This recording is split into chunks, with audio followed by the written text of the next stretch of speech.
La Bible en un an.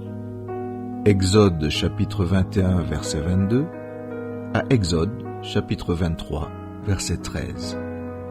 Psaume 29. Proverbe 7, 16 à 23. Lecture du 5 février.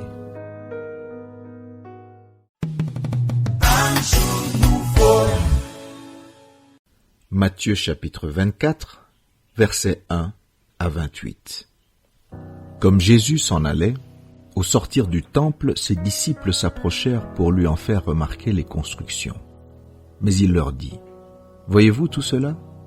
Je vous le dis en vérité, il ne restera pas ici pierre sur pierre qui ne soit renversée. » Il s'assit sur la montagne des Oliviers.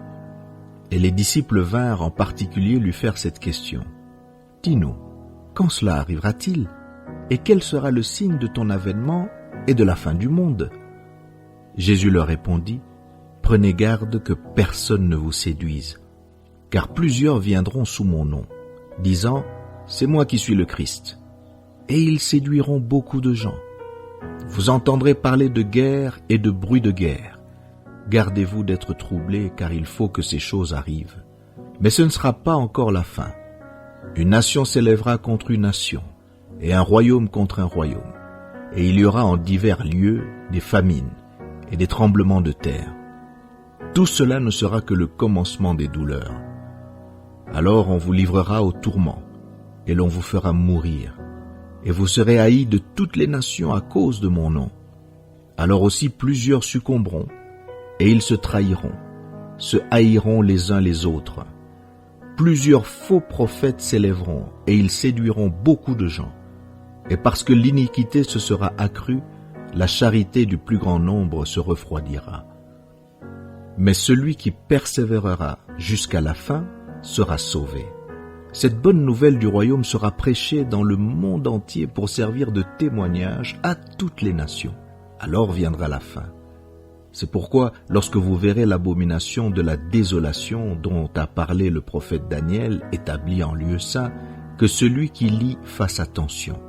Alors que ceux qui seront en Judée fuient dans les montagnes, que celui qui sera sur le toit ne descende pas pour prendre ce qui est dans sa maison, et que celui qui sera dans les champs ne retourne pas en arrière pour prendre son manteau. Malheur aux femmes qui seront enceintes et à celles qui allaiteront en ces jours-là. Priez pour que votre fuite n'arrive pas en hiver, ni un jour de sabbat. Car alors la détresse sera si grande qu'il n'y en a point eu de pareil depuis le commencement du monde jusqu'à présent et qu'il n'y en aura jamais.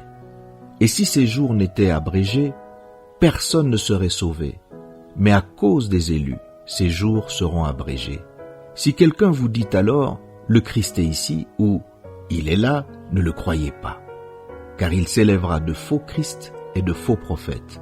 Ils feront de grands prodiges et des miracles au point de séduire, s'il était possible même les élus.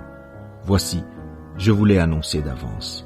Si donc on vous dit, voici, il est dans le désert, n'y allez pas. Voici, il est dans les chambres, ne le croyez pas. Car comme l'éclair part de l'Orient et se montre jusqu'en Occident, ainsi sera l'avènement du Fils de l'homme. En quelque lieu que soit le cadavre, là s'assembleront les aigles.